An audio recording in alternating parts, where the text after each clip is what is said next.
Celebrate చేసుకుంటూ ఉంటాం. కానీ ఈరోజు సివి రామన్ బర్త్డే కాదు.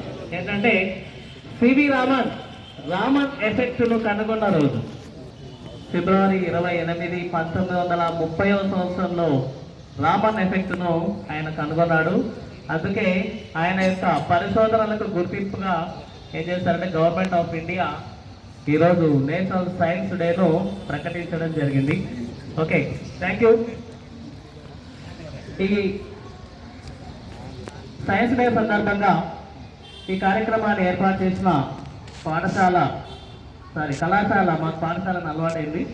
కళాశాల ప్రిన్సిపల్ గారికి, కళాశాల యాజమాన్యానికి మరియు అధ్యాపక బృందానికి నమస్కారం తెలియజేస్తూ బాలబాలికలందరికీ ఈ కళాశాలలో చదువుతున్న అందరికీ శుభాకాంక్షలు తెలియజేస్తూ okay, are you active? Session వినడానికి రెడీ ఉన్నారా? ఓకే, ఒక 10 నిమిషాలు లేదా ఒక హాఫ్ అన్ అవర్ నేను మీతో కొద్దిసేపు ముచ్చటిస్తాను. నేనేదో మిమ్మల్ని ఉత్తేజపరచడానికి ఏదో ప్రత్యేకంగా బ్రహ్మాండ జీవించడానికి ఏం రావట్లేదు. కొద్దిసేపు మాట్లాడతాను, సహకరించండి. ఓకేనా? Are you active? అసలు యాక్టివ్గా లేదు, ఏదో నీరసంగా చెప్తున్నారు అందులో. Are you active? Are you happy? Are you powerful? Power లేదు అందులో, ఒక్కరికే ఉంది ఎవరికో. Are you powerful?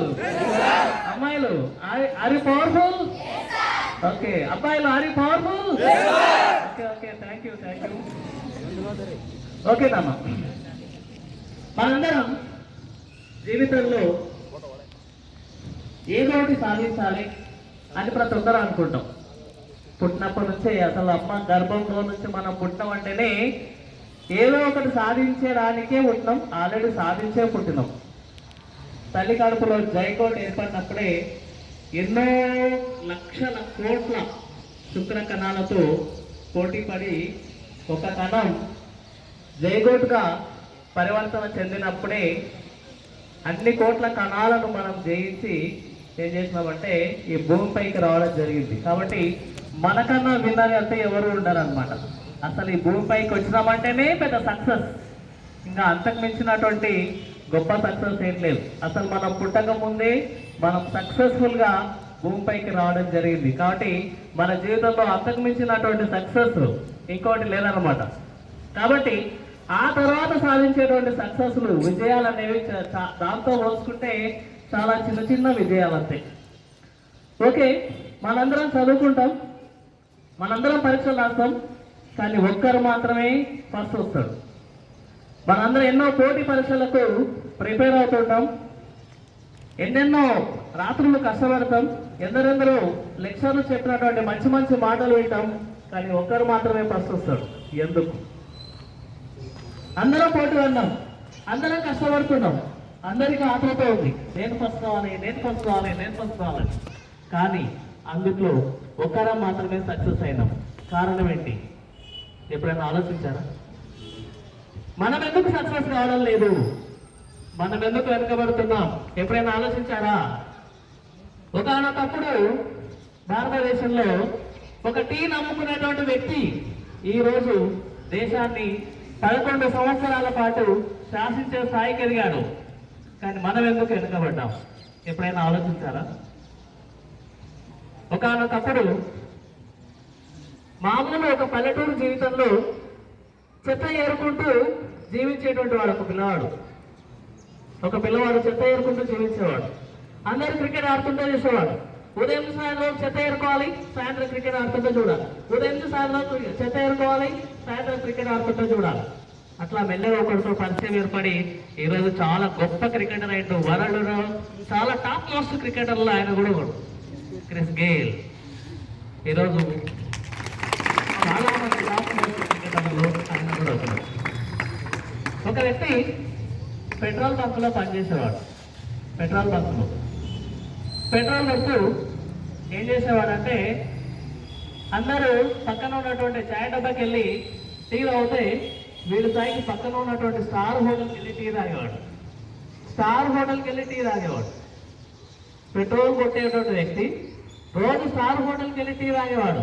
పక్కన ఉన్నటువంటి వాడు అక్కడ అడిగాడు, నువ్వేంట్రా, నీ స్థాయి ఏంట్రా? అసలు ఆ చిన్న డబ్బా కొట్లో టీ తాగేటువంటి నీవు ఆ సాయి నీది వెళ్ళి స్టార్ హోటల్కి వెళ్ళి టీ తాగడం పెట్టి అని వాడు ఏం చెప్పాడు తెలుసా? డబ్బా కొట్లలో అన్ని డబ్బా డబ్బా జోళ్ళే ఉంటాయి, వేరే ఏముండవు. అదే 5 స్టార్ హోటల్లో కూర్చుంటే బిజినెస్ ఐడియాస్ ఉంటాయి, బిజినెస్ టెక్నిక్స్ ఉంటాయి అని చెప్పి తెలుసుకొని ఈరోజు టాప్ మోస్ట్ ధనవంతులు ఆయన కొడుకు ధీరుభాయ్ అంబానీ ఆ రోజు అంత మంచి ఆలోచన చేయడం జరిగింది. కానీ మనం ఎందుకు వెతకబడ్డాం, మనం ఎందుకు వెనకబడ్డాం ఆలోచించాలి ఒకసారి. అలాగే రైల్వేలో టీటీగా పనిచేసేవాడు ఒక వ్యక్తి. సచిన్ లాంటి హిమహేమిలను చూడడమే చాలా ఎక్కువ. ఏదో చిన్న చిన్న టీవీలలో డబ్బా టీవీలలో సచిన్ లాంటి వ్యక్తులను అక్కడక్కడ ఇక్కడ పెడితే ఇప్పుడంటే అందరికి టీవీలు ఫోన్లు అందుబాటులో ఉన్నాయి. కానీ మేము చిన్న ఉన్నప్పుడు ఏదో చిన్న బ్లాక్ అండ్ వైట్ టీవీలు ఉంటే అది షేక్ అవుతుంటే పోయి చూసేటోళ్ళం. అట్లాంటి వ్యక్తిని కలవడమే గగనం అనుకున్నటువంటి టైంలో టీటీగా పనిచేసి ఉదయం నుంచి సాయంత్రం వరకు టీటీగా పనిచేసి సాయంత్రం ఎప్పుడైనా వెళ్ళి అక్కడ క్రికెట్లో ఎప్పుడైనా వస్తుంటే చూసేటువంటి వాడు చిన్న కొంత ఏజ్ వచ్చిన తర్వాత. అలాంటి వ్యక్తి ఇండియాకు 2 సార్లు వరల్డ్ కప్ అందించాడు, MS ధోని. వాళ్ళందరూ సక్సెస్ అయ్యారు, కానీ మనం ఎందుకు కావడం లేదు? ఎప్పుడైనా ప్రశ్నించుకున్నాను? వాళ్ళలో ఉన్నదేంటి, మనలో లేనిదేంటి? వాళ్ళందరూ అంత గొప్ప వ్యక్తులు ఎందుకైనారు, మనం ఎందుకు కావడం లేదు? ఆలోచిస్తే వాళ్లకు మనకు ఉన్నటువంటి తేడా ఏంటి ఎవరైనా చెప్పగలుగుతారా? ఎనిబడి? వాళ్ళందరూ గొప్ప వ్యక్తులు అయ్యారు, కానీ మనం ఎందుకు రాలేకపోతున్నాం? వాళ్ళు ఒక మన భూమి పైన మనలాగానే మనుషులాగానే పుట్టారు, కానీ వాళ్ళందరూ అంత గొప్ప స్థాయికి వెళ్ళారు. మనం మాత్రం ఆ స్థాయికి వెళ్ళడానికి నానా కష్టాలు పడుతున్నాం. ఒక మెట్టు పైకి ఎక్కితే 4 మెట్లు కిందికి పడిపోతున్నాం. కారణం ఏంటి? మనందరికీ ఒక ఆలోచన, వాళ్ళందరూ ముంబైలో పుట్టింటారు సార్, వాళ్ళందరూ హైదరాబాద్లో పుట్టింటారు సార్, వాళ్ళందరూ మంచి మంచి బ్యాక్గ్రౌండ్ తోటి ఉండింటారు సార్ అని. కానీ నేను చెప్పినటువంటి లిస్ట్లో గ్రేట్ బ్యాక్గ్రౌండ్ ఉన్నటువంటి వాళ్ళు ఎంతమంది ఉన్నారు ఒకసారి ఆలోచించండి. మనకన్నా తక్కువ స్థాయి బ్యాక్గ్రౌండ్ ఉన్నటువంటి వాళ్ళు ఉన్నారు, మనకన్నా ఎక్కువ స్థాయి బ్యాక్గ్రౌండ్ ఉన్నటువంటి వాళ్ళు కూడా ఉన్నారు. కానీ వాళ్ళందరూ కూడా ఒక దృఢమైనటువంటి సంకల్పంతో అంత గొప్ప స్థాయికి చేరుకోవడం జరిగింది అనమాట. మనిషికి గొప్ప వ్యక్తి కావాలంటే, ఆ స్థాయికి చేరాలంటే, నేను ఒక ఉపన్యాసం చెప్పినప్పుడు అబ్బా నేను కూడా అంత గొప్ప అయితే బాగుండు అనుకుంటాను. అది కేవలం ఆశ. ప్రతి ఒక్కరూ అనుకుంటాం నేను కూడా నరేంద్ర మోడీ లాగా ఈ దేశానికి ప్రధానమంత్రి అయితే బాగుంటుంది. అది కేవలం ఆశ. ఒక మనిషికి ఒక ఆలోచన వస్తే, ఒక్కసారి వస్తే అది కేవలం ఆశ మాత్రమే. ఆ ఆలోచన మళ్ళీ మళ్ళీ వస్తుందంటే అది కోరిక. ఆ ఆలోచన నిన్ను నిద్ర పట్టనివ్వడం లేదంటే అది లక్ష్యం. ఏ మనిషి అయితే లక్ష్యాన్ని ఎంచుకుంటాడో అతడు ఖచ్చితంగా ఏ రోజైనా దాన్ని సాధించడానికి కృషి చేస్తాడు, ఖచ్చితంగా సాధించి తీరుతాడమ్మా. కాబట్టి మనకేంటంటే ఒక లక్ష్యం ఉండాలి. నాలాంటి ఒక వ్యక్తి చెప్తేనో, క్లాసులలో సార్ వాళ్ళు చెప్తేనో మనం మోటివేట్ కావడం కాదు. ప్రతి ఒక్కరూ ప్రతిరోజు మన లోపల ఒక జ్వలించేటువంటి ఆకాంక్ష ఉండాలి. నేను ఏదో ఒకటి సాధించడానికి భూమిపైకి వచ్చాను, దాన్ని ఖచ్చితంగా సాధించి తీరాలి అనేటువంటి ఆలోచన మన మనసు లోపల ఎప్పుడైతే ఉంటుందో అప్పుడు మనం గొప్ప వ్యక్తులు కావడానికి అవకాశం ఉంటుంది. ఒక చిన్న స్టోరీ చెప్తాను. వింధ్యా పర్వతాలు, ఆ వింధ్యా పర్వతాల మధ్యన ఒక లోయ. ఆ లోయలో ఒక చిన్న ట్రైబల్ తెగ నివసిస్తూ ఉండేదన్నమాట. వాళ్ళు ఏం చేశారంటే, ఆ హ్యాపీగా ఉన్నటువంటి ఆ తెగకు ఒక కష్టం వచ్చింది. అనుకోకుండా పులులు, సింహాలు ఆ ప్రాంతంపైకి వచ్చి దండయాత్ర చేస్తున్నాయి. అక్కడ ఉన్నటువంటి వాళ్ళందరూ కలిసి దగ్గరలో ఉన్నటువంటి గురువు యొక్క ఆశ్రమం ద్రోణాచార్య దగ్గరికి వెళ్ళారు. ద్రోణాచార్య ద్రోణాచార్యుడు ఎవరో తెలుసా మీకు? అవన్నీ తెలుసా? మనకు పుష్ప అంటే ఏం తెలుసు? అవి తెలుసుకోవాలి నాన్న. మన చరిత్ర మనం తెలుసుకోవాలి. తెలుసా ఎవరికైనా ద్రోణాచార్య? చెప్పండి. పరశురాముని కాదు అన్న. ఓకే, ట్రై చేసినా, వెరీ గుడ్. కానీ ద్రోణాచార్యుడు కౌరవుల పాండవుల గురువు. ఓకే, ద్రోణాచార్యుని దగ్గరికి వెళ్ళిండ్రు. ద్రోణాచార్యుని దగ్గరికి వెళ్తే ఈ విధంగా మాకు అన్ని పులులు సింహాలు దండయాత్ర చేస్తున్నాయి, ఎట్లయినా మమ్మల్ని కాపాడంటే ఆయన ఏం చెప్పిందంటే, నా శిష్యుడైనటువంటి ధర్మరాజు ఉన్నాడు, పాండవులు 5 మంది తెలుసు కదా, అందులో మొదటి వాడు ధర్మరాజు. ధర్మరాజు దగ్గరికి వెళ్ళు, మీ సమస్యకు పరిష్కారం చేస్తాడని చెప్పాడు. వెళ్ళి ధర్మరాజు చెప్తే ధర్మరాజు ఏం చేశాడంటే ఒక్కడే సైన్యాన్ని తీసుకొని వెళ్ళిండు. వెళ్ళి అక్కడ ఉన్నటువంటి పుల్లము సింహాలన్నిటికి చంపేసి వచ్చాడు. ధర్మరాజు శూల విద్యలో ప్రావీణ్యుడు. శూలం అంటే ఒకటే ఉంటుంది ఇట్లా పొడవుగా, దాంతో సమానంగా ఆయనతో ఎవరు యుద్ధం చేయలేరు అనమాట శూల విద్య. ఓకే, మళ్ళీ కొన్ని రోజులు అయిన తర్వాత ఏమైందంటే, అది కొన్ని రోజుల సమస్య అయిపోయింది, మళ్ళీ స్టార్ట్ అయిందనమాట. మళ్ళీ కొన్ని పులులు సింహాలు మళ్ళీ మెల్లగా దండయాత్ర చేయడం స్టార్ట్ చేశాడు. ఇప్పుడు ఏం చేశాడంటే భీముని దగ్గరికి పంపించాడు. భీముని దగ్గరికి వెళ్ళి మీ చాలా బలవంతుడు, మీ సమస్యకు పరిష్కారం చేస్తాడు అని. ఓకే, భీముని యొక్క ఆయుధం ఏంటి తెలుసు కదా, గద. ఏంటది? గద. గద. ఓకే, ఆయన గదతోటి యుద్ధం చేయాలంటే కష్టం, అవి ఆయన దగ్గరికి రావు. నా మీద దండయాత్ర చేయని వస్తాయి పులులు సింహాలు ఎవరు రావు కదా. ఆయన దగ్గరికి వస్తే చాలా బలవంతుడు, కొట్టగలుగుతాడు, కానీ భీముడు వాటిని చంపలేకపోయాడు అనమాట. ఓకే, మళ్ళీ ఆయన దగ్గరకు వచ్చి చెప్తే ఏం చేశాడంటే, ఈసారి అర్జున్ని పంపించు. అర్జునుడికి యొక్క ఆయుధం ఏంటి? విల్లు. విల్లు. మిమ్మల్ని ప్రశ్నలు అడుగుతుందని అనుకోకండి, చిన్న చిన్నవే కదా. ఓకే, అర్జున్ యొక్క ఆయుధం ఏంటి?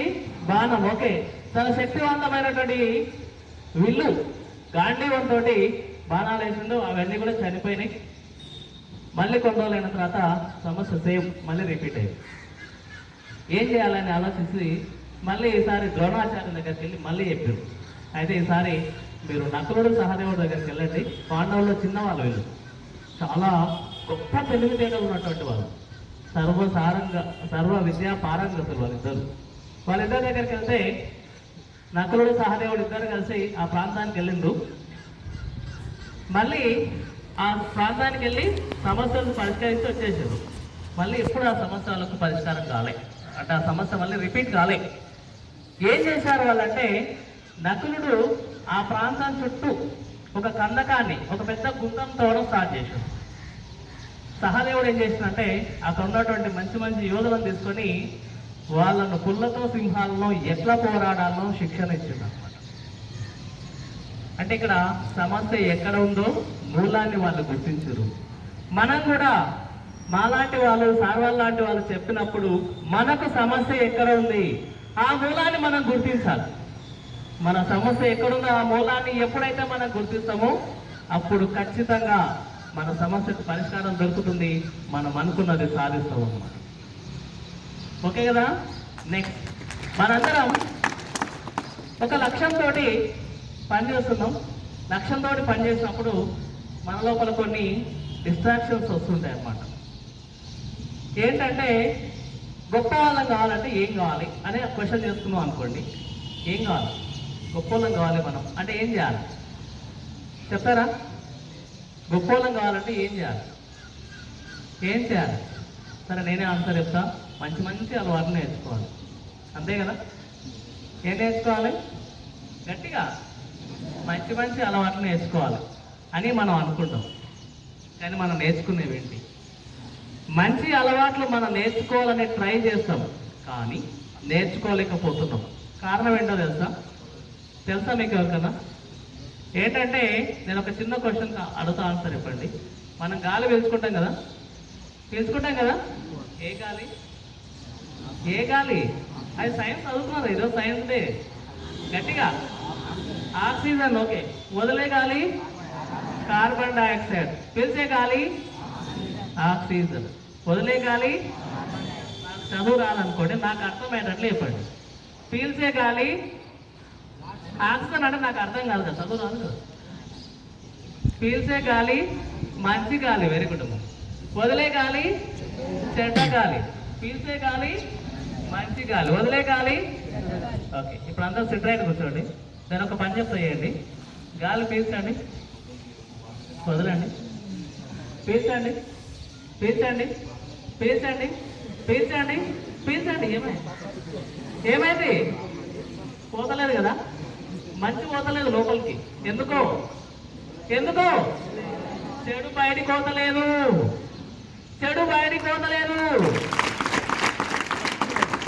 ఎప్పుడైతే మన లోపల నుంచి చెడు బయటికి పోతుందో అప్పుడే మంచి లోపలికి రావడానికి ట్రై చేస్తుంది. మన యొక్క ఆలోచనలు, మన యొక్క అలవాట్లు ఏమున్నాయి? టీవీ చూడడం మన అలవాట, ఫోన్ చూడడం మన అలవాట, ఇంకేమైనా ముచ్చట్లు పెట్టడం మన అలవాట, టైంపాస్ చేయడం మన అలవాట. ఇవి కనుక పోతే అప్పుడు మంచి మంచి అలవాట్లు ఆటోమేటిక్గా మన శరీరంలోకి వచ్చేస్తాయి అన్నమాట. ఓకే కదా?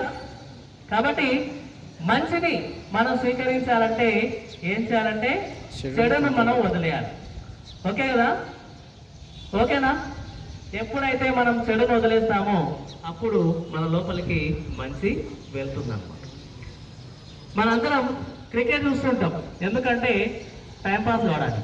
క్రికెట్ చూసినప్పుడు 9,99,999 మంది చప్పట్లు కొడుతుంటారు. విరాట్ కోహ్లీ ఒక్కడే సెంచరీ కొడుతుంటాడు. కానీ మనం మాత్రం సెంచరీలు కొట్టాలనా లేదంటే చప్పట్లు కొట్టాలనా? సెంచరీలు కొట్టాలా చప్పట్లు కొట్టాలా? సెంచరీలు కొట్టాలి. చప్పట్లు కొట్టే బ్యాచ్ లో ఉంటే ఎప్పుడు కూడా మనం వెనకబడి పోతుంటాం. మందికి చప్పట్లు కొట్టాల్సింది. సెంచరీలు కొట్టేటువంటి బ్యాచ్ లో మనం ఉండాలి. సెంచరీలు కొట్టేటువంటి బ్యాచ్ లో మనం ఉండాలి. ఎప్పుడు కూడా one man is an army more than is a crowd అంటారు. ఒకడే ఒక సైన్యం. మీరు ఒక అవార్డు అందుకున్నారు అనుకోండి, స్టేజ్ మీదకి ఒక్కరే వచ్చి అవార్డు అందుకుంటారు. మీతో పాటు ఇంకొకరిని తీసుకొని వస్తారా అవార్డు అందుకోవడానికి?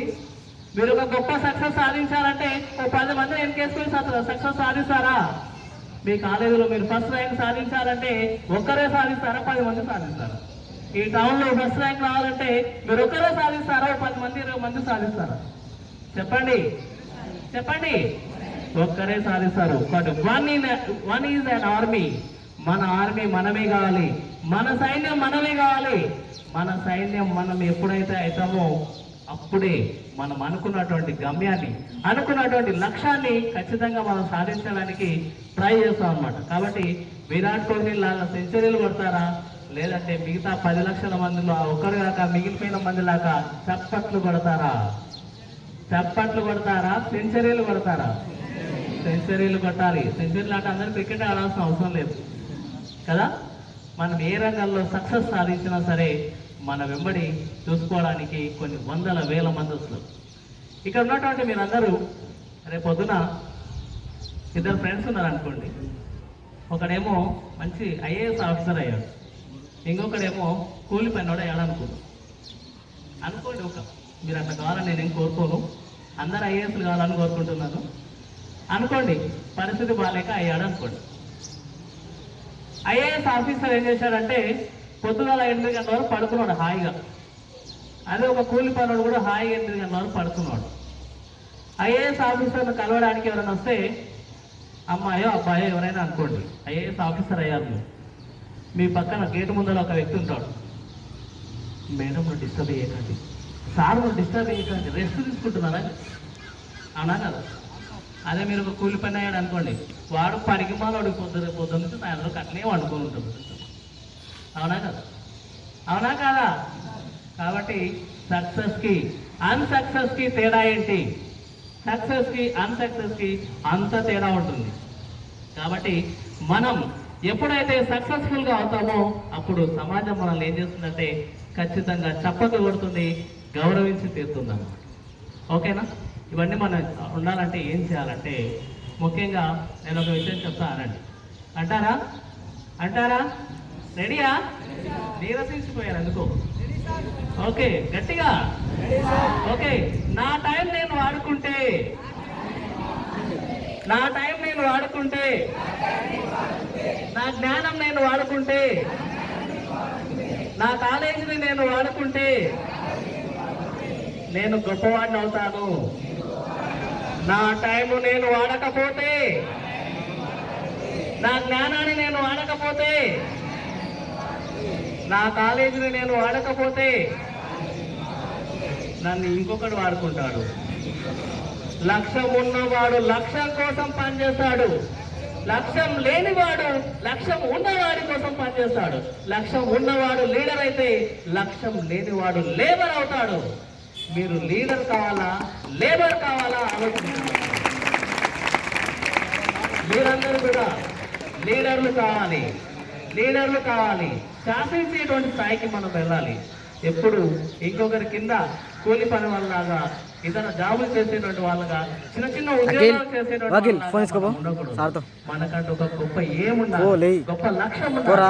ఆ విధంగా ఎప్పుడైతే ఉంటుందో మనం అనుకున్నటువంటి దానికి ఖచ్చితంగా మనం గొప్ప లీడర్ అవుతాం. ఓకే కదా? ఓకే కదా? చెప్పండి, ఎవరేమనట్లేదు. ఓకే, మనందరం కూడా గొప్ప లీడర్లుగా కావాలంటే గొప్ప లక్ష్యం మనం ఖచ్చితంగా ఏర్పాటు చేసుకోవాలి. ఆ విధంగా ఎప్పుడైతే లక్ష్యాన్ని మనం ఏర్పాటు చేసుకుంటామో అప్పుడు నిజంగా మనం గొప్ప వాళ్ళం అవుతాం అన్నమాట. రైట్, నెక్స్ట్ మనం ఏ లక్ష్యాన్ని సాధించాలి అనేది ఒక ప్రశ్న. మనం కదా అనుకుంటామా? అనుకోమా? ఓకే, వాళ్ళని చూసి అనుకుంటాం కదా, అవునా? ఎవరైనా గొప్ప వ్యక్తిని చూసినప్పుడు పలానా ఆయనలాగా మనం కావాలి అని చెప్పేసి అనుకుంటాం. కానీ మనం ఒక 10 సంవత్సరాల తర్వాత మీరేం కావాలనుకుంటున్నారు అనేది మీరు ఈరోజే ఆలోచించాలి. ఈ మైకు ఇలా ఉండాలి అని మైకును తయారు చేసిన వాడు దీన్ని తయారు చేయకంటే ముందే ఊహించుకున్నాడు, అవునా కదా? అంతకుముందు ఉండాలని ఆయనకు, కానీ ఆయన యొక్క మనసులో ఉండేది, ఆయన యొక్క మనసులో ఉంది ఈ బిల్డింగ్ ఇలా కట్టాలి అని ఒక మేస్త్రో ఒక ఇంజనీరో డిజైన్ చేసినప్పుడు మనకి ఈ బిల్డింగ్ ఇలా ఉంటుందని తెలియదు, కానీ ఆయన యొక్క మనసులో అది ఉంది. ఆయన దాన్ని విజువలైజ్ చేసుకున్నాడు. ఈ బిల్డింగ్ యొక్క ఆకారం ఇట్లా ఉండాలి, దాంట్లో రూమ్ల సైజ్ ఇట్లా ఉండాలి. ఈ టేబుల్ను తయారు చేసిన వాడు మొట్టమొదట దీని ఆకారం మనకు తెలియదు, కానీ వాడు దాన్ని ఏం చేశాడు? విజువలైజ్ చేసుకున్నాడు. తన యొక్క మనసులో దాన్ని ముద్రించుకున్నాడు. మీరు కూడా గొప్ప వ్యక్తులు కావాలంటే మీ యొక్క రూపం, మీరు ఎలా ఉండాలనుకుంటున్నారు ఇప్పుడే దాన్ని ఊహించుకోవాలి. ఎప్పుడైతే సమయం వచ్చినప్పుడు అప్పుడు కావచ్చులే, అప్పుడు ఏయచ్చులే అంటే పుణ్యకాలం కాస్త అయిపోతున్నారు. కాబట్టి మనం ఏం చేయాలనుకుంటున్నాం అనేది మనకు మనం ముందే ఊహించుకోవాలన్నమాట. మీరు ఏం కావాలనుకుంటున్నారో మీరు పడుకున్న తర్వాత ఈరోజే ఆలోచించండి. ఈరోజే ఆలోచించండి, ఒక 10 సంవత్సరాల తర్వాత నేను ఎలా ఉంటాను? ఒక మంచి ఆఫీసర్గా ఉంటే బాగుంటుందా? అమ్మాయిలు అయితే ఇంట్లో అంట్లు బట్టలు ఉట్టుకుంటూ ఉంటే బాగుంటుందా? మీరైతే ఏమైనా పని చేసుకుంటూ ఉంటే బాగుంటుందా? ఎవరికైనా మంచి హెల్ప్ చేసేటువంటి పరిస్థితిలో ఉంటే బాగుంటుందా? ఒకసారి ఆలోచించండి. ఎప్పుడైతే ఆ విధంగా ఆలోచిస్తామో మనకు మన భవిష్యత్తు మన కళ్ళ ముందు కనిపిస్తుంది. అప్పుడు మనం ఏం చేయాలో ఆలోచిస్తాం. ఒక 100 సంవత్సరాల క్రితం ఆక్స్ఫర్డ్ యూనివర్సిటీలో లక్ష్యాల పైన ఒక రీసెర్చ్ జరిగింది. మీలాంటి వాళ్ళందరినీ కలిసి తీసుకొని ఒక రీసెర్చ్ చేశారు.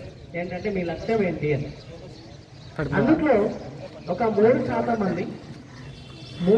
మంది ఏం చేశారంటే వాళ్ళకు ఒక స్పష్టమైనటువంటి లక్ష్యం ఉంది. నేను ఇది కావాలనుకుంటున్నాను, ఈ ఏజ్ వచ్చే వరకు నేను ఇది సాధించాలనుకుంటున్నాను, దానికోసం నా దగ్గర ఈ ప్లాన్ ఉంది అనేది. ఒక 27% మందికి లక్ష్యం ఉంది కానీ ప్లాన్ లేదు. లక్ష్యం ఉంది కానీ ప్లాన్ లేదు. నేను ఫలానా ఐఏఎస్ ఆఫీసర్ కావాలనుకుంటున్నా, నేను టీచర్ కావాలనుకున్నా, నేను డాక్టర్ కావాలనుకుంటున్నా, నేను యాక్టర్ కావాలనుకుంటున్నా, ఇట్లా ఒక లక్ష్యం అయితే ఉంది కానీ వాళ్ళ దగ్గర ప్లాన్ లేదు. మిగతా 70% మందికి యాక్షన్ లేదు, ప్లాన్ లేదు, లక్ష్యం లేదు, ఏం లేదు. ఈ రీసెర్చ్ను మళ్ళీ వాళ్ళు ఏం చేశారంటే ఒక 20 years తర్వాత సేమ్ పీపుల్ని కలిసి మళ్ళీ వాళ్ళ పైన లక్ష్యం కదా కొంచెం బ్లాక్గా ఉండని అనుకుంటాడు. ఆయనకు 77 సంవత్సరాల వయసు ఉందని ఆయనకు తెలుసా తెలియదా? ఆయనకు బట్టతలో ఉందని తెలుసా తెలియదా? ఆయన 6 అడుగులు అందగాడు కాదనే విషయం తెలుసా తెలియదా? అన్నీ తెలుసు. రజనీకాంత్కి ఇంకొక విషయం కూడా తెలుసు. ఎప్పుడైతే తను విగ్గు పెట్టుకొని కెమెరా ముందుకు వస్తో తన యాక్షన్కు అందరూ కూడా ఫిదా అయిపోతారని కూడా తెలుసు. తెలుసా తెలియదా? తెలుసా తెలియదా? తెలుసు. కాబట్టి మన లోపల లోపాలు ఏమున్నాయి అనేది ముఖ్యం కాదు. మన యొక్క ప్రాపర్ యాక్షన్ ఉంటే, ప్రాపర్ లక్ష్యం ఉంటే అలాంటివన్నీ కూడా మన లోపల లోపాలు, మన తెల్ల ఉన్నమా, నల్ల ఉన్నమా, 6 అడుగులు ఉన్నమా, 3 అడుగులు ఉన్నమా, ఇంకేమైనా అవయవ లోపం ఉందా, లేకపోతే ఏ కులం ఏ మతం అని మనం ఎవ్వరు కూడా పట్టించుకోరన్నమాట. కాబట్టి మనకు ఉండేటువంటి లక్ష్యం అనేది అంత ప్రాపర్గా అంత ఖచ్చితంగా మనకి ఎప్పుడైతే ఉంటుందో మనకు అనుకున్నటువంటి విషయాలు అనుకున్నటువంటి లక్ష్యాలను మనం ఖచ్చితంగా సాధించడానికి అవకాశం ఉంటుందన్నమాట. ఓకే, మీకందరికీ భవిష్యత్తులో ఈ ఎగ్జామ్స్ ముగిసిన తర్వాత ఒక మంచి లక్ష్యాన్ని ఏర్పాటు చేసుకోండి. దానికి అనుకూలంగా మీ ప్రణాళికలు ఇప్పటి నుంచి చేసుకోండి. ఓకే, ఎగ్జామ్స్ ఉన్నాయి కాబట్టి మనకందరికీ కూడా ఎగ్జామ్ అంటే చాలా పెద్ద భయం, అవునా కదా? భయమేనా? ఎవరెవరికి భయం లేదు ఒకసారి చేయలేపండి. అందరికి భయం ఉంది. భయం లేదు. అమ్మాయిలు ఎవరు చేయలేపట్లేదు. మీ చేయి మీరే లేపండి, మా పక్క వాళ్ళది కాదు. భయం ఉందారా? ఓకే, ఎగ్జామ్ అంటే భయం లేదు. ఓకే నాన్న, వెరీ గుడ్. మిగతా వాళ్ళందరికీ భయం ఉంది. ఎందుకు ఎగ్జామ్ అంటే భయం? సరే, ఎగ్జామ్ అనేది మనకేంటంటే మన మైండ్ ఒక కండిషన్. ఇప్పుడు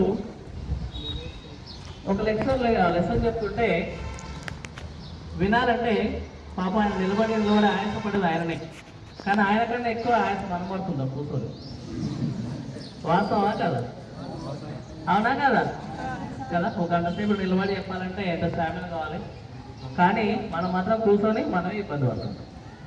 ఓకే, అదే లెక్చర్ చెప్పినప్పుడు మనం అంత ఆయాసపడి తింటుంటాం కదా.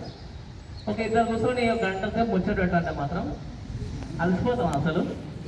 ఇదే గ్రౌండ్లో కూర్చొని ఇద్దరిద్దరు కూర్చొని మంచిగా ముచ్చట్లు పెట్టమని చెప్పింది అనుకోండి, ఏమైనా అలసిపోతామా? ఎందుకట్లా? లెక్చర్ చెప్పినప్పుడేమో విని విని విని అలసిపోతున్నాం కదా, కానీ పక్కన మైక్ సౌండ్ లాగా ఎవరైనా లొడలొడా వాగినా కానీ 2 గంటలు మాట్లాడినా కానీ అస్సలు అలసిపోతుంది. కారణం ఏంటి తెలుసా? మన మైండ్ ఒక లక్షణం ఉంటుంది, కండిషనింగ్కి ఎప్పుడు ఒప్పుకోదు. కండిషనింగ్కి ఎప్పుడు ఒప్పుకోదు. నేను ఒక కండిషన్లో కూర్చోబెడుతున్నావు అంటే కెనాట్ యాక్సెప్ట్, దానికి ఇష్టం ఉండదు అనమాట. అదే ఫ్రీగా ఉన్నాం అనుకోండి, అబ్బా ఏం రాలేదా నేను ఎంతసేపు అయినా జోలు పెట్టుకోవచ్చు అనేటువంటి మైండ్ సెట్ మైండ్కి ఉంటుంది. ఆ డిస్ట్రాక్షన్ని మనం ఎప్పుడైతే తొలగించుకుంటామో మనం అనుకున్నటువంటి పనిని మనం చేయడానికి ట్రై చేస్తాం అన్నమాట. కాబట్టి మైండ్ని ఏం చేయాలంటే ఫస్ట్ కండిషనింగ్కి తీసుకురావాలి. మైండ్ని కండిషనింగ్కి తీసుకురావాలి. మైండ్ని కండిషన్ తీసుకురావాలంటే లక్ష్యం ఎప్పుడైతే లోపల మనసులో మెదులుతూ ఉంటుందో అది ఆటోమేటిక్గా కండిషనింగ్కి వస్తుంది అన్నమాట. పర్లేదులే ఏం కాదులే అనుకుంటే అది అటువైపే ఆలోచన చేయడానికి ట్రై చేస్తుంది. కాబట్టి మైండ్ని ఏం చేయాలంటే కండిషనింగ్కి తీసుకురావాలి. కండిషన్ సిచ్యువేషన్లో అడ్జస్ట్ అయ్యేలాగా మనం ట్రై చేయాలన్నమాట. ఓకేనా? నెక్స్ట్, ఇప్పుడు ఎగ్జామ్స్ ఒక 5వ తేదీ నుంచి అనుకుంటా కదా స్టార్ట్ అయింది. ఓకే, 5వ తేదీ నుంచి స్టార్ట్ అవుతున్నాయి కాబట్టి కొత్తగా అంతకుముందు చదివినటువంటి విషయాల జోలికి అసలు వెళ్ళకండి. ఇంతకుముందు అసలు చదవలేదు. ఇంకా నేను ఇప్పుడు కొత్త చదువుతా అంటే ఈ 5 రోజుల్లో చదివినా రాదు. ఈ 5 రోజుల్లో చదవడానికి ట్రై చేసినా ఇబ్బంది. కాబట్టి కొత్త విషయాల జోలికి మీరు ఏదో క్వశ్చన్ తీసుకొని చదువుతుంటే అనుకోకుండా ఒక కొత్త పదం అందులో వచ్చి ఉంటుంది, అబ్బా నాకు మొత్తం ఏం రాదేమో అనేటువంటి సిచ్యువేషన్కి మనం వెళ్ళిపోతాం. కాబట్టి అట్లాంటి కొత్త టాపిక్ల జోలికి ఇప్పుడు వెళ్ళొద్దు. నెక్స్ట్, ఎప్పుడైతే ఆల్రెడీ ఇంతకుముందు మీరు కవర్ చేసిన సిలబస్ ఏదైతే ఉందో దాన్ని రిపీటెడ్గా ట్రై చేయడానికి ట్రై చేయాలి. ఇంకొకటి శాండ్విచ్ థియరీ అనేది ఉంది. అంటే మనకు ఒక సబ్జెక్ట్ అంటే ఈజీ ఉంటుంది, ఇంకోటేమో హార్డ్ ఉంటుంది, ఇంకోటేమో ఈజీ ఉంటుంది అనుకున్నాం. మ్యాథ్స్ ఏ ఈజీ ఉంది, మ్యాథ్స్ బి హార్డ్ ఉంది, మధ్యలో ఫిజిక్స్ ఈజీ ఉంది అనుకుంటాం. అప్పుడు ఏం చేయాలి? ఈజీ ఉన్నటువంటి సబ్జెక్టును ఫస్ట్, తర్వాత మధ్యలో హార్డ్ ఉన్నటువంటి సబ్జెక్టును, తర్వాత మళ్ళీ ఈజీ ఉన్నటువంటి సబ్జెక్టు, ఆ విధంగా చదవడానికి ట్రై చేయాలి. ఓకేనా? ఫస్ట్ ఈజీ, మధ్యలో హార్డ్, ఆ తర్వాత ఈజీ. ఇట్లా ఉన్నటువంటి సబ్జెక్టును మన టైం టేబుల్లో భాగంగా వేసుకొని చదవడానికి ట్రై చేయాలి. క్వశ్చన్ పేపర్ ఎగ్జామ్ హాల్లోకి ఎంట్రీ అయినాం అనుకోండి, దాన్ని చూడంగానే చెమటలు పట్టడం, గుండె దడ పెరగడం, ఆయాసం రావడం, ప్రపంచంలో యుద్ధాన్ని అలెగ్జాండరో లేకపోతే పురుషోత్తమ ఇద్దరు కలిసి యుద్ధాన్ని చేసినంత పెద్ద భయం మనకు స్టార్ట్ అవుతుంది కదా. అట్లాంటి భయాన్ని ఫస్ట్ మైండ్లోకి రానియకండి. ఏంటంటే ఎగ్జామ్ హాల్లోకి వెళ్ళినప్పుడే ప్రశాంతంగా కూర్చోండి, ఇచ్చినటువంటి పేపర్ను చిరునవ్వుతో తీసుకోండి. చిన్న స్మైల్ తోటి తీసుకోండి. ఓకేనా? మనకి ఎప్పుడైతే ఫియర్కి గురవుతామో మెదడుకి మన ఎలక్ట్రాన్స్ ఏం చేస్తాయంటే మన ఉన్నటువంటి నర్వ్ సిస్టమ్ బ్లడ్ సప్లై చేయదు, ఆక్సిజన్ సప్లై చేయదు. ఆక్సిజన్ సప్లై అయినప్పుడు ఆ బ్రెయిన్ యొక్క ఫంక్షనింగ్ అనేటువంటిది ప్రాపర్గా ఉండదన్నమాట. కాబట్టి ఏం చేయాలంటే ఆ పేపర్ తీసుకున్న వెంబడే ఒకసారి ప్రశాంతంగా కళ్ళు మూసుకొని గాలి పీల్చుకొని వదిలేయండి. ఒకసారి గాలి పీల్చండి, వచ్చు కదా, వదిలేయండి. మెల్లగా మెల్లగా, ఎందుకంత తొందర, మెల్లగా గాలి పీల్చుకొని మెల్లగా వదిలేయండి. ఎక్కువ ఆక్సిజన్ తీసుకున్నప్పుడు బ్రెయిన్ ఏం చేస్తుందంటే ఫంక్షనింగ్ అనేటువంటిది చాలా యాక్టివ్ కావడానికి ట్రై చేస్తుంది.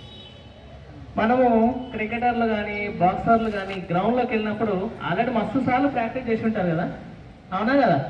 కానీ ఏం చేస్తారు, మళ్ళీ ఆ బ్యాట్ ఇట్లా వెళ్ళి అక్కడ కొంచెంసేపు వార్మప్ చేస్తారా చేయరా? బాక్సర్లు కూడా హా హూ అంటారు దాన్ని ముందు ఫైట్ చేసేటప్పుడు. ఎట్లాగూ ఫైట్ చేయడానికి వస్తున్నారు కదా, మరి ఎందుకు అట్లా అనాలి అంటే దానికోసం ముందస్తు ప్రిపరేషన్ అనమాట. మైండ్ని దానికి అనుకూలంగా అడ్జస్ట్ చేస్తున్నారు. కాబట్టి మనం కూడా ఎగ్జామ్ మూడికి మన మైండ్ని అడ్జస్ట్ చేయాలి, అప్డేట్ చేయాలి. ఎప్పుడైతే అడ్జస్ట్ చేస్తామో అప్పుడు ఏం చేస్తామంటే మనం నేర్చుకున్నటువంటి విషయాలన్నీ ధారాళంగా వస్తుంటాయి అన్నమాట. కాబట్టి మనం మరి ఆ విధంగా ఎగ్జామ్ హాల్లోకి వెళ్ళి హా హూ అన్నాం అనుకోండి, అక్కడ ఉన్నటువంటి వాళ్ళందరూ భయపడి పారిపోతాం, అవునా కదా? మరి అట్లా అనలేము. కాబట్టి ఏం చేయాలంటే లెఫ్ట్ హ్యాండ్ వేసుకొని కొంచెం చిన్నగా, ఓకేనా, కళ్ళు మూసుకొని గాలి పీలుస్తూ మెల్లగా ఇలాగా అన్నట్టు. అట్లాని ఎగ్జామ్ హాల్లో బీభాసం సృష్టించారు, మళ్ళీ ఏదో మంత్రాలు చేస్తున్నారు అనుకోని మళ్ళీ ఎగ్జామ్ హాల్ నుంచి బయటకు పంపిస్తే కష్టమవుతుంది మనకు. ఓకేనా? చిన్నగా అలాగా అనుకుంటూ ఆ గాలిని పీల్చుకొని వదిలేస్తే ఏమైతుందంటే మన మైండ్ సెట్ అనేది ఫ్రీగా అయిపోతుంది. ఆ ఎగ్జామ్ సిచ్యువేషన్కి మైండ్ అలవాటు అయిపోతుంది. పేపర్ని మొత్తం ప్రాపర్ ఆల్రెడీ సార్ వాళ్ళు ఇవన్నీ చాలా విషయాలు మీకు చెప్తుంటారు, కానీ ఒకసారి చిన్నగా కొత్త వాళ్ళు చెప్తే కొంచెం కొత్తగా ఉంటుంది కదా, అందుకోసం అని. ఓకే, ఒకసారి చదివేసి మనకు వచ్చినటువంటి ఆన్సర్ని ప్రశాంతంగా రాసుకుంటూ పోతే చాలా ప్రశాంతంగా మనం ఏవైతే నేర్చుకున్నామో ఉన్న విషయాలు ఉన్నట్లు మర్చిపోకుండా రాయగలుగుతాం అన్నమాట. ఎగ్జామ్ అయిపోయిన తర్వాత బయటకు వచ్చి నానా బీభాసం చేయకూడదు. మన పక్కన వాడు వస్తాడు, అదేంటి ఇది క్వశ్చన్ ఆన్సర్ రాసలేవు అంటాడు, వాడు ఏదో రాసినట్లు అట్లా ఉంటుంది. కాబట్టి అట్లా భయపడి పోవాల్సినటువంటి అవసరం లేదు. ఎగ్జామ్ రాసినాము, అయిపోయింది, ఇంకా దాన్ని మనం ఏం చేయలేం కదా, అవునా కదా? గత అయిపోయింది కదా, దాని జోలు వదిలేసేయాలి. నెక్స్ట్ ఎగ్జామ్ ఏంటో, నెక్స్ట్ ప్రిపరేషన్ ఏంటనేది మనం కొంత రెస్ట్ తీసుకొని మళ్ళీ దాని గురించి నెక్స్ట్ ఎగ్జామ్ గురించి రాయడానికి ట్రై చేయాలన్నమాట. అయిపోయిన దాన్ని పట్టుకొని నేను ఈ క్వశ్చన్కి ఆన్సర్ రాయలేదు, ఈ క్వశ్చన్కి ఆన్సర్ రాయలేదు, ఈ క్వశ్చన్కి ఆన్సర్ రాయలేదు అనుకుంటే నెక్స్ట్ ఎగ్జామ్ పైన దాని యొక్క ప్రభావం పడేటువంటి అవకాశం ఉంటుంది. కాబట్టి ఏంటంటే ఆ విధంగా ఎగ్జామ్ ప్రిపరేషన్ అనేటువంటిది చాలా ప్రశాంతంగా రాస్తే మీరందరూ కూడా మంచి సక్సెస్ను సాధించడానికి అవకాశం ఉంటుందన్న. చివరిగా ఒక 2-3 నిమిషాలు మీతో మాట్లాడినాక ముగిస్తాను. నాకు ఒక చిన్న ప్రశ్న అడుగుతా, చెప్పండి. మీకు అందరికీ బాగా నచ్చిన హీరో ఎవరు? ప్రభాస్. Very good. ఎవరమ్మా? డాడీ. అల్లు అర్జున్. నానని చెప్పండి రా. నానని చెప్పండి రా. ఓకే. ప్రభాస్. నానని చెప్పండి రా. బాలకృష్ణ. నానని చెప్పండి రా. రే నానని చెప్పి మాట్లాడుతారా? నానని చెప్పండి రా. నేను ఇంకొక ప్రశ్న అడుగుతా, చెప్పండి. అసలు హీరో అంటే అర్థం ఏంటి? నచ్చిన వ్యక్తి సార్, నచ్చిన వ్యక్తి తెలుసా మీకు? ఎనీబడి? హీరో అంటే అర్థం ఏంటి? మస్తు సినిమా చూసింది కదా మీరు, చూసిందా లేదా? రక్షించేవాడు సార్. మరి హీరో అంటే అర్థం ఏంటి? హీరోయిన్ అంటే అర్థం ఏంటి? హీరో పక్కన ఉండే ఆమె హీరోయిన్ అనకండి. హీరో మళ్ళీ హీరోయిన్ పక్కన ఉండే ఆయన హీరో అంటే అర్థం కాదు, మళ్ళీ ఇబ్బంది అర్థం. హీరో అంటే అర్థం ఏంటి? రక్షించబడని చెప్పండి రాదే రా. నేను చెప్తా. Most important person. Okay okay okay okay hero అంటే ఒక మనిషి, ఒక జీవి, ఒక ప్రాణి కష్టాల్లో ఉన్నప్పుడు, ఆపదలో ఉన్నప్పుడు వాడి కష్టాన్ని వాని ఆపదను తన ఆపదలాగా ఫీల్ అయ్యేటువంటి వాడు. ఇంతకుముందు ప్రభాస్ అని చెప్పి ఎవరు అని అంటారు? Please hand, please hand, raise your చెప్పిన హ్యాండ్. అరే నానని చెప్పాను రా. అల్లు అర్జున్ అని చెప్పారు ఎవరు? Please raise your hand. Okay, మన ఆమెను చూపిస్తున్నాం కానీ అందరం అట్లాంటి బాగుంటుంది. ఓకే, మీకు ఎవరైనా కష్టం వస్తే సాధాలు ఎగ్జామ్ దగ్గర వస్తుంది కాబట్టి అమ్మాయి నీకు ఒక 10,000 ఫీజు ఉంది కట్టాలమ్మా, లేదంటే హాల్ టికెట్ అని ప్రిన్సిపాల్ సార్ చెప్పారు. అల్లు అర్జున్ వచ్చి అమ్మా కట్టమ్మా 10,000 ఫీజు కదా, ఇస్తాడా ఇవ్వడా? ఎగ్జామ్ లేట్ అయిందంటే ఎగ్జామ్ సెంటర్ కాడ ఇన్స్పెక్ట్ వస్తాడు అల్లు అర్జున్ ప్రభాస్ వచ్చి. వాళ్ళు కాదు నాన్న నిజమైన హీరోలు. మన జీవితంలో 3 హీరోలు ఉంటారు, బాగా గుర్తుపెట్టుకోవాలి. ఫస్ట్ హీరో అమ్మ, రెండవ హీరో నాన్న, మూడవ హీరో చదువు చెప్పిన గురువు. ఎవరైనా కావచ్చు, చదువు చెప్పిన గురువు. ఈ 3 నిజమైనటువంటి హీరో. మీరు చెప్పినటువంటి వాళ్ళందరూ కూడా యాక్టర్లు. వాడు పోతే శివలింగం ఒరిజినల్ కాదు, వాడి పాట ఒరిజినల్ కాదు, వాడి యాక్షన్ ఒరిజినల్ కాదు, వాడి మాట ఒరిజినల్ కాదు, వాడి నటన ఒరిజినల్ కాదు. అది కేవలం తెర ముందు చేసే విన్యాసం మాత్రమే, కేవలం తెర ముందు చేసే విన్యాసం మాత్రమే. చాలా మంది నేను చూస్తుంటాను, సినిమా రిలీజ్ అయితే పెద్ద పెద్ద కట్అవుట్లు కడుతుంటారు వాడి కోసం. అవసరమా? మన కోసం శ్రమించిన అమ్మా నాన్నకి ఒక్కసారైనా కట్అవుట్ కట్టామా? అమ్మ పుట్టినరోజు అంటే ఒక మంచి కేక్ తీసుకొని వచ్చి అమ్మకి ఎప్పుడన్నా తినిపించామా? అమ్మ నాన్న పెళ్లి రోజు అంటే నాన్నకు ఒక మంచి డ్రెస్ ఎప్పుడన్నా కొనుక్కొచ్చి ఇచ్చామా? ఒకసారి ఆలోచించి. ఈ భూమి పైన అన్నిటికంటే ఏ ప్రాణికైనా చాలా విలువైనటువంటిది ఏంటంటే అమ్మని. ఖురాన్ రాస్తూ అల్లాను ప్రవక్త ఇలా అడిగాడు, ఈ ప్రపంచంలో స్వర్గం ఎక్కడ ఉంటుందయ్యా? జన్నత్ కహా హే భగవాన్ అన్నాడు. అప్పుడు ఏం చెప్పాడంటే, హే పోపాడ్ మాకు కదమోం సే నీచే జన్నత్ హే అన్నాడు. అమ్మ యొక్క పాదాల కింద స్వర్గం ఉంటుందయ్యా అని చెప్పాడు. ఆ పాదాలకు నేను నమస్కరిస్తాను అని చెప్పాడు. నిజంగా ఆ స్వర్గం ఎక్కడ ఉంటుందంటే అమ్మ యొక్క పాదాల కింద ఉంటుంది. చాలా మంది పిల్లలు తన అడుగులను సాకిన చేతితో రాస్తే ఖచ్చితంగా మీరు జీవితంలో సక్సెస్ అవుతారు. అమ్మ యొక్క పాదాలు. హాస్పిటల్లో చివరి దశలో ప్రసవ వేదన అనుభవిస్తున్నటువంటి టైంలో కూడా నీవు లేదా నీ బిడ్డ ఇద్దరిలో ఒకరే బతుకుతారు అంటే కూడా చివరి చూపుగా నా బిడ్డను చూసి చనిపోతా, నాకు ఆ మాత్రం జన్మ చాలు అనేటువంటి తల్లులను చాలా మందిని మనం చూసాం.